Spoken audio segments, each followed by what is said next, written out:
Hello বন্ধুরা, welcome to Mukherjees family canvas. আরেকটা নতুন ভিডিও নিয়ে তোমাদের সামনে চলে এসেছি আমি সপ্তর্ষি ক্যানভাসের তরফ থেকে। আজকের ভিডিওটা অত্যন্ত ইন্টারেস্টিং একটি টপিক নিয়ে তোমাদের সামনে করব এবং আমি আশা রাখি যে আজকের ভিডিওটা যদি তোমরা পুরোটা দেখো তাহলে নিশ্চয়ই ভীষণ ইন্টারেস্ট পাবে এবং জীবনে চলার পথে, জীবনে সফল করবার পথে একটা নতুন উদ্দেশ্য খুঁজে পাবে, একটা রিজন খুঁজে পাবে যে এই জীবনে আসার উদ্দেশ্যটা কি। হ্যাঁ, তোমরা ঠিকই ধরেছো, আজকে আমরা সেই ব্যক্তির সম্পর্কে জানবো যে নাকি সে নাকি ওয়ার্ল্ডের মোস্ট রিচেস্ট পারসন।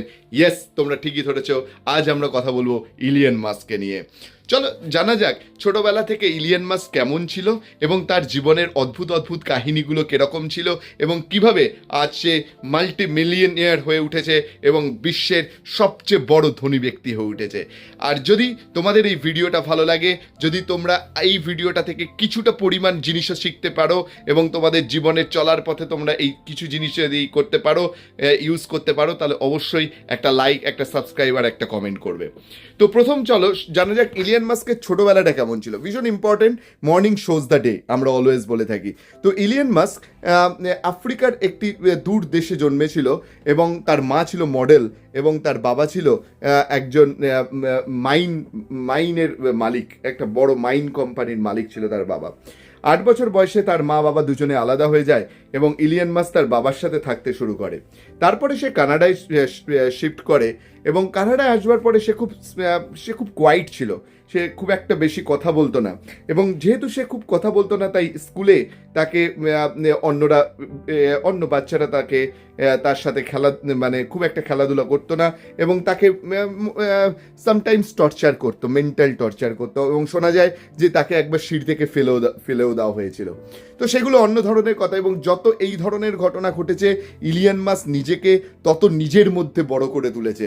তার মানেটা হলো এটাই যে সে নিজেকে এমন একটা জগৎ তৈরি করে নিয়েছিল নিজের মধ্যে, যেই জগতের মধ্যে থেকে সে নিজের প্রতিভাকে বিকাশিত করছিল। তোমরা ঠিকই ধরেছো, সে ইলিয়ন মাস্ক বইয়ের জগতে নিজেকে করে নিয়েছিল, নিজেকে ভীষণভাবে ভাসিয়ে নিয়েছিল। জানা যায় যে ইলিয়ন মাস্ক যখন পড়াশোনা করত, সে যখন একটা জিনিস দেখে নিত সেই জিনিসটা কিন্তু সে চিরকাল মনে রাখতে পারত। 15 থেকে 16 ঘন্টা সেই ছোটবেলার ইলিয়ন মাস্ক কিন্তু পড়াশোনা করত এবং অদ্ভুত একটা ব্যাপার হচ্ছে সে বুঝতে পেরেছিল যে আজকের যুগের, আমি প্রায় ধরো 30 বছর আগের গল্প বলছি, এবং সেই সময় সে বুঝতে পেরেছিল যে আমি যদি এমন একটা ছোট জিনিস তৈরি করি এবং সেই জিনিসটাকে যদি আমি বিক্রি করি, আমি কিছু সেখান থেকে পয়সা উপার্জন করব। সেই থট থেকে সে কম্পিউটারের যে প্রোগ্রামিং ল্যাঙ্গুয়েজ, সে প্রোগ্রামিং ল্যাঙ্গুয়েজটাকে শিখে ফেললো খুব শীঘ্রই, খুব ছোটোবেলায়, এবং শিখে ফেলে 8 বছর বয়স থেকে তার শেখা শুরু হয়েছিল এবং 12 বছর বয়সের মধ্যে সে এমন একটা ভিডিও গেম তৈরি করলো যেটা একটি কোম্পানিকে বেচে সে বেশ কিছু টাকা উপার্জন করলো। এইখান থেকে শুরু ইলিয়ন মাস্কের সেই জীবন। তার মধ্যে মেন যে 3টে জিনিস লক্ষ্য করা গেছে, সেই 3টে জিনিসই কিন্তু তার জীবনকে একটা অন্য উচ্চতায় তুলে দিয়েছে। চলো জানা যাক সেই 3টে জিনিস কি। প্রথম জিনিস ছিল, first and foremost thing was innovation. Elon মাস্কের জীবন দর্শনটা হচ্ছে এমনই, সে সবসময় ভেবেছে আমি কিভাবে নতুন জিনিসকে তৈরি করব, কোথায় ইনোভেশন করব, কোন জিনিসটার মধ্যে আমি নতুনত্ব নিয়ে আসব।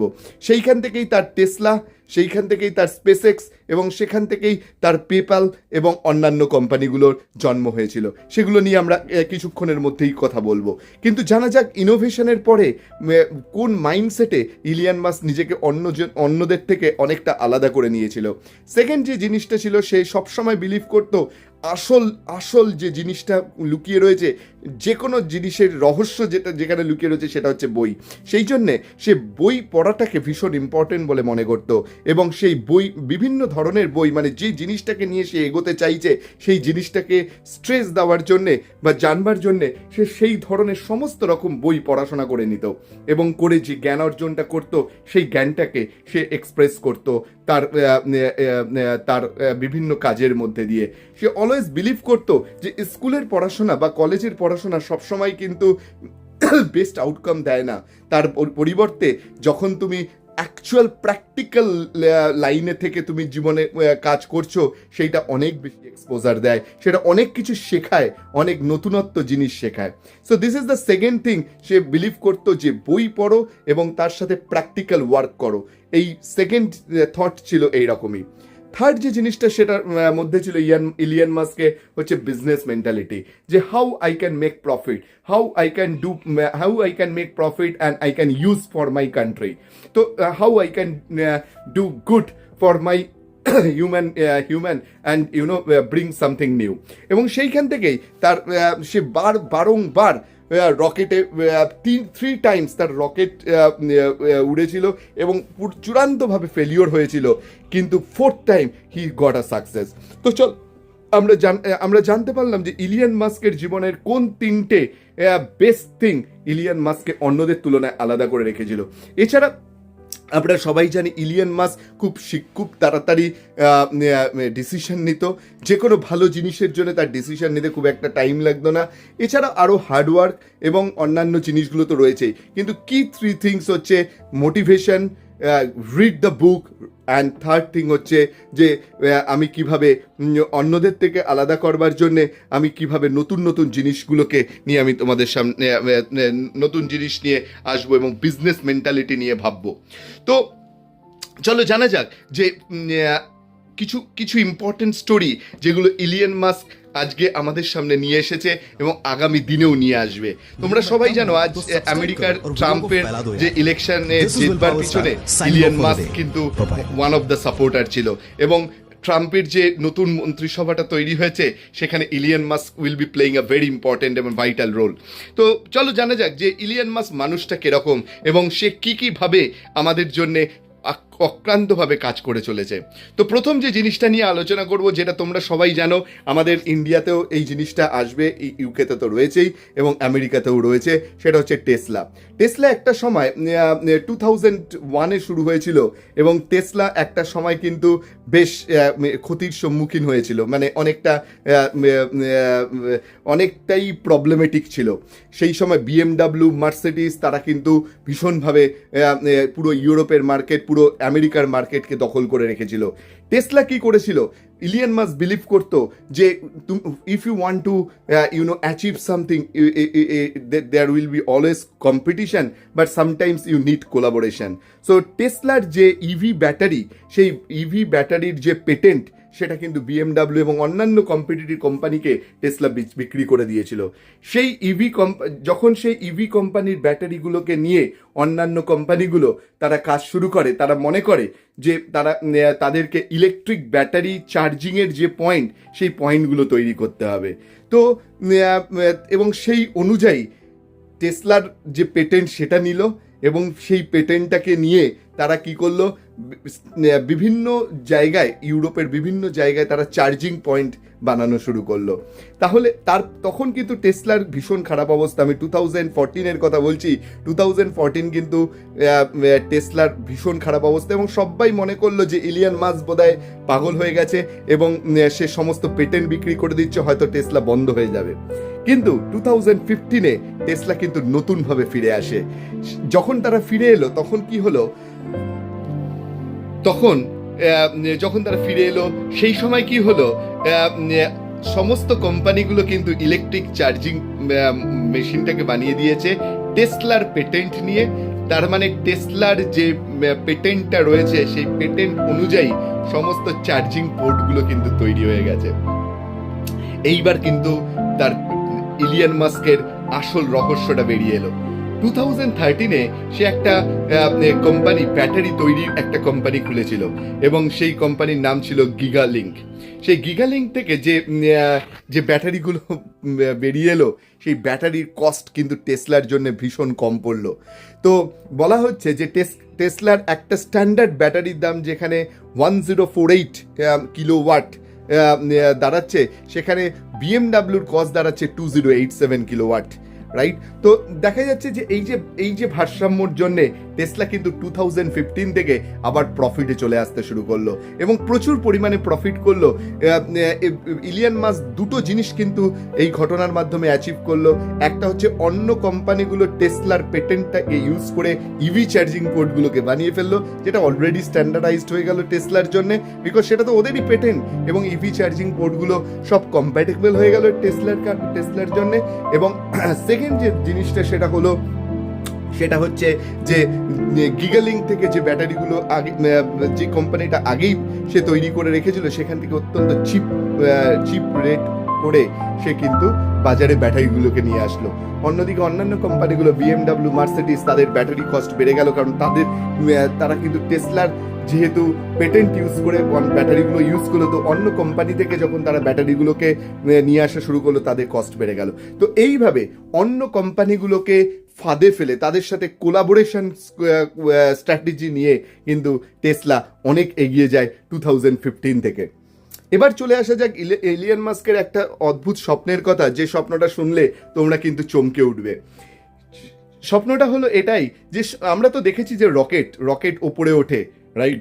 এরোপ্লেন উপরে উঠতে পারে, নিচেও নামতে পারে, এবং এরোপ্লেন যে জিনিসটা সেটা হচ্ছে গিয়ে তুমি কন্টিনিউয়াস তাকে ইউজ করতে পারো, এটা কিন্তু ধ্বংস হয়ে যায় না একবার ইউজ করে, মানে এটা ইউজ অ্যান্ড থ্রো নয়, রাইট? বাট রকেট কিন্তু অনেকটা ইউজ অ্যান্ড থ্রো।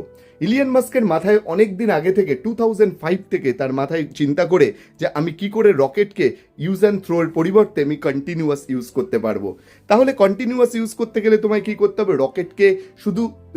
রকেট শুধু স্যাটেলাইটকে উপরে তুলতেই সহায়তা করবে না, করে আলাদা হয়ে যাবে না, বা স্যাটেলাইটকে তার পৃথিবীর কক্ষপথে ফেলে ডিস্ট্র্যাক্ট হয়ে যাবে না।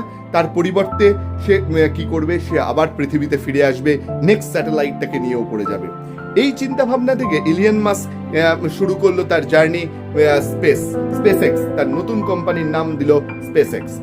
অদ্ভুতভাবে জানবে যে স্পেসএক্সের জন্য সে রাশিয়ায় গিয়েছিল একটা ডিল করবার জন্য, কিন্তু রাশিয়ার কোম্পানি তার কাছ থেকে যে পয়সা চায় ইলিয়ন মাস্কের কোম্পানি সেই পয়সা দেওয়ার ক্ষমতা ছিল না।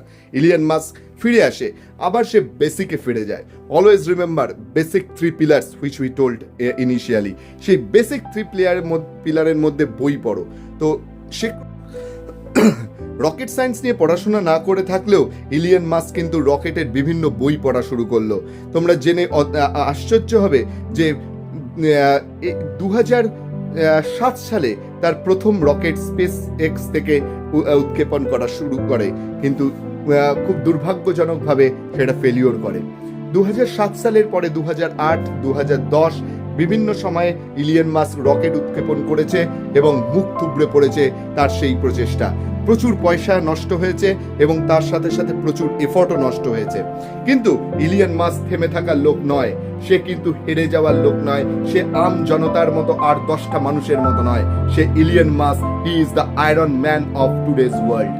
হোয়াট হি ডিড, যখন সমস্ত ইঞ্জিনিয়াররা SpaceX ছেড়ে চলে যাচ্ছে due to the failure, due to the money crunch, due to the funding issues, Elon Musk decided he will be the chief engineer in the 4th time, right? সেই সময় তার কাছে বলা হয় অনলি 40 মিলিয়ন ফান্ডিং ছিল, এবং সেই সময় টেসলাও ডুবতে বসেছিল। ঠিক সেই সময়টাকে ইলিয়ন মাস্ক বেছে নেয় যে আমি কিভাবে ঘুরে দাঁড়াবো। সে তৈরি করে তার 4th টাইম প্রজেক্ট রকেট, এবং আশ্চর্য হবে সে তার নাম দিয়েছিল ফ্যালকন।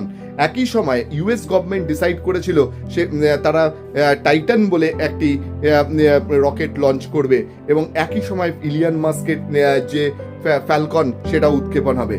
ইউএস গভর্নমেন্ট বলল যে তোমরা দাঁড়াও, আমরা আগে উৎক্ষেপণ করব, তুমি পরে করবে।